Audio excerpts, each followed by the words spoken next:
What's up guys, and welcome yourselves to a brand new series on my channel. So this is going to be episode 1 in my top 10 series, and I'm going to be going over the top 10 worst purchases that you can make in Red Dead Online. So hopefully this video can help you guys out and stop you being tricked into buying something online that is absolutely useless. I actually made this exact same video for Grand Theft Auto Online about a year ago, so I'm really excited to bring my series back for Red Dead Online this time. And my GTA series had well over 100 episodes, so as long as you guys keep supporting these episodes, I'll keep making them. So with the intro out of the way, let's get into the top 10 worst purchases in Red Dead Online.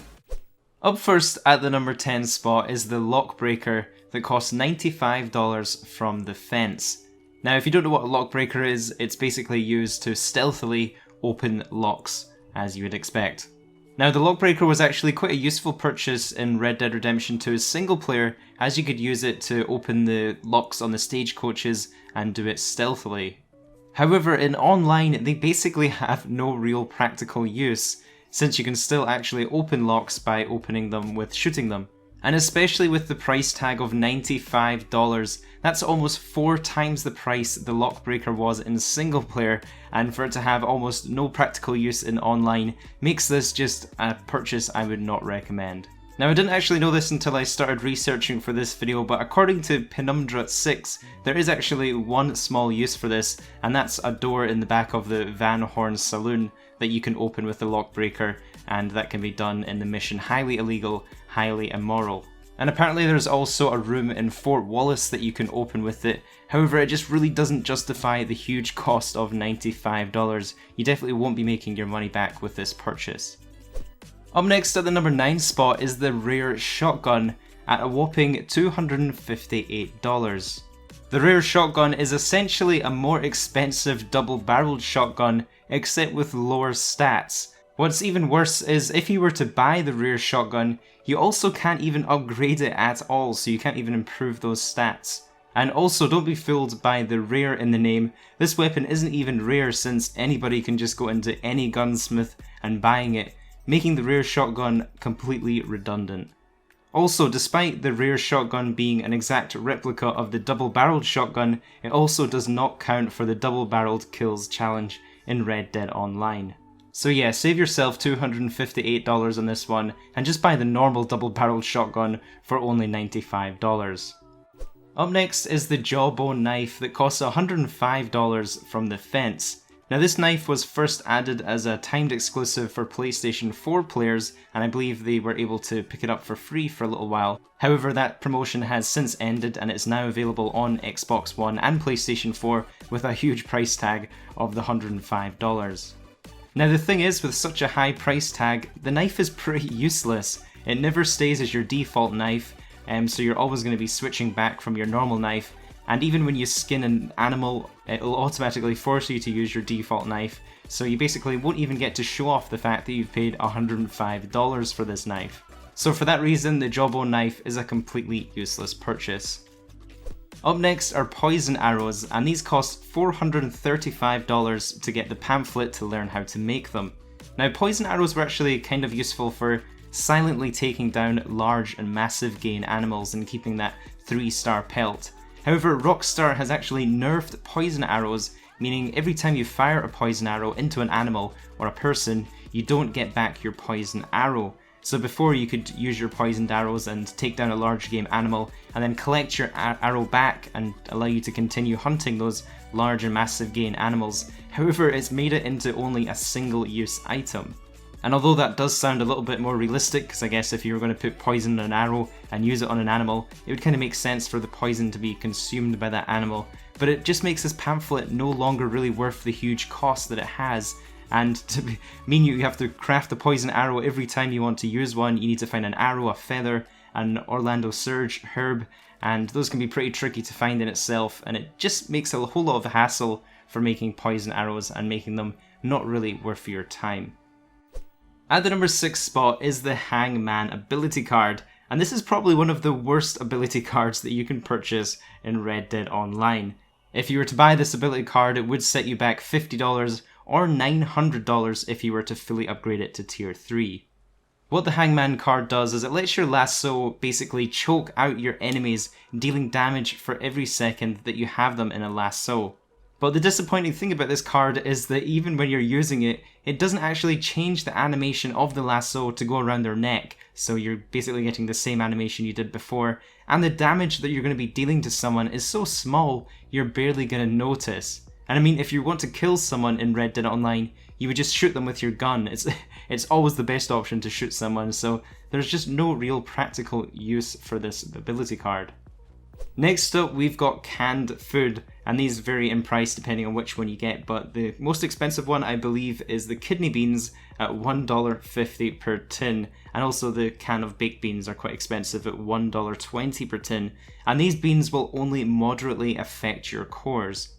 So from what you're actually getting from these canned food, it's just never worth buying them. They're just extremely expensive if you're going to be consuming them, and you're just much better off hunting for food since that's absolutely free and it will tend to refill your cores much better. So basically, never ever buy canned food in Red Dead Online. At the number 4 spot, it has to go to the High Roller double action revolver, and that costs $190 from a fence. Now if you're playing on PlayStation 4, you may have actually been lucky enough to claim this weapon for free. I believe in the first month Rockstar were giving this out as a PS4 early access exclusive. However, for anybody on Xbox One or people that missed that promotion at the start of Red Dead Online, this is going to set you back $190, and it is just an absolutely terrible weapon. Don't get me wrong, it is a great looking revolver. I really love the engravings on it, and the designs on the grip are really cool and unique. However, it just doesn't justify the cost since it's such a terrible revolver.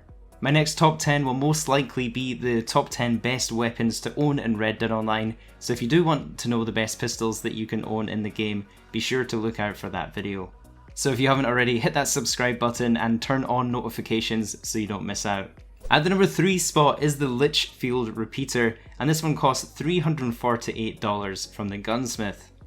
From what I've seen online, there's been quite a lot of people tricked into buying the Litchfield Repeater as it has one of the best damage outputs of all of the repeaters in the game, and it also has quite a large ammo capacity as well, being able to hold 16 bullets. So if you guys have been sold into purchasing this weapon on its damage stats alone, I do apologise, but this weapon is one of the worst repeaters out there. It has literally the worst accuracy of all the repeaters that you can use in the game. And since headshots in Red Dead Online are a one-hit kill, you should basically be always aiming for the head in PvP situations, so having a high damage output kinda makes the weapon irrelevant, especially since it has bad accuracy. If you've ever used this weapon in PvP, you'll know that as soon as you get to a medium or long range situation, the accuracy on the Litchfield is just so bad. And accuracy has to be one of the most important things you need in a weapon to be successful. And it also has a really slow fire rate and quite a long reload time on it as well, so when you do miss shots because of the bad accuracy, you're really going to be punished with this thing for it. So basically, save your money and do not buy the Litchfield. Instead, I'd recommend the Lancaster, and it's pretty much the only repeater rifle that you need to own in Red Dead Online. Moving on to the number 2 spot, and that is camp upgrades, and these range in price up to $800 I believe is the most expensive purchase at the camp. I really hope in the future Rockstar does give more of a practical use to our camps, but right now it is one of the biggest money sinks. Almost every purchase at the camp has zero benefit to gameplay, and every purchase is almost cosmetic. The only exceptions to this are the fast travel posts that you can purchase, allowing you to fast travel to and from the camp, and also the tent upgrades since it can have an effect on your cores, refilling faster when you're inside of the camp. However, everything else has no real purpose. You might notice in the gameplay I have this survivor theme active, and I only have that because it was free with the Ultimate Edition of Red Dead Redemption 2. I would absolutely not recommend buying any of the camp themes since they're absolutely pointless. For a reason I really don't understand, we can also purchase an outfit for Crips, and they serve absolutely zero functional purpose. It's a purely cosmetic purchase, and the costs for these are absolutely crazy. You can pay 300 cash for some average clothing outfit, or the most expensive one being 10 gold bars to give him a bear hat on his head. And that leaves us with the number 1 worst purchase in Red Dead Online, and it has to go to the emotes. In my opinion, these are literally the worst thing that you can purchase in Red Dead Online. The prices range from $100 to over $300 for a single emote. Some of the emotes are even locked behind a gold bar paywall, and I saw a few priced at 13 gold bars each, which is absolutely crazy. I think the most expensive one is of course the flex emote, which is 14 gold bars to purchase. So I guess if you do want to show off that you have a lot of gold bars in the game, you can purchase this one and do that flex emote. What's kind of crazy is that if you compare the prices of these emotes to weapons at the gunsmith, a lot of the weapons are actually cheaper to purchase than a single emote. I have no idea why they're charging so much money for just like a 2-second emote. It's pretty ridiculous. So please guys, never buy an emote in Red Dead Online. We really need to show Rockstar that we aren't interested in being sold emotes at crazy ridiculous prices, because if you guys buy them, they'll think they're being successful and they'll keep trying to sell us more emotes like this. So that was the top 10 worst purchases in Red Dead Online. I do want to say a big thanks to everybody who contributed to this discussion. I put up a thread on Reddit asking you guys what the worst thing you've purchased in the game was, and I had a lot of great suggestions that inspired me to make this video. Do let me know down in the comments if you guys have ever purchased anything in Red Dead Online that you have buyer's regret for, or let me know if I missed anything that should be included in this countdown. If you guys are new to my channel, don't forget to leave a like on the video and subscribe so you don't miss out on the next top 10. Have a great day guys, and I'll catch you in the next one.